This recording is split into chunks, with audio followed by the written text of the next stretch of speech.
लक्ष्य न्यूज, एक नजर, एक लक्ष्य। સમીરાધનપુર હાઈવે પર કાર અને એક્ટિવા વચ્ચે સર્જાયો અકસ્માત। સમીરાધનપુર હાઈવે પર કાર અને એક્ટિવા વચ્ચે અકસ્માત। વાવલપાટિયા નજીક એક્ટિવા અને નાની કાર વચ્ચે ગંભીર અકસ્માત સર્જાયો હતો। અકસ્માતમાં એક્ટિવામાં સવાર બંને વ્યક્તિઓને ઈજા પહોંચી। 108 એમ્બ્યુલન્સ મારફતે સમી સરકારી દવાખાનામાં ખસેડાયા। ચાલકની પાછળ બેઠેલ મહિલાને વધુ સારવાર અર્થે 108 મારફતે ધારપુર સિવિલ હોસ્પિટલ ખાતે રિફર કરાયા હતા। કારમાં સવાર ત્રણેય વ્યક્તિઓ સુરક્ષિત હોવાનું જાણવા મળ્યું છે।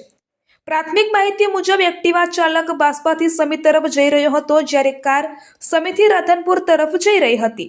કાર ચાલકે સ્ટીયરિંગ પરનો કાબુ ગુમાવતા અકસ્માત સર્જાયો હોવાનું પ્રાથમિક અનુમાન।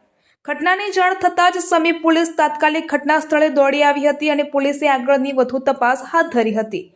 રિપોર્ટર પંકજ સાધુ, પાટણ, સમી।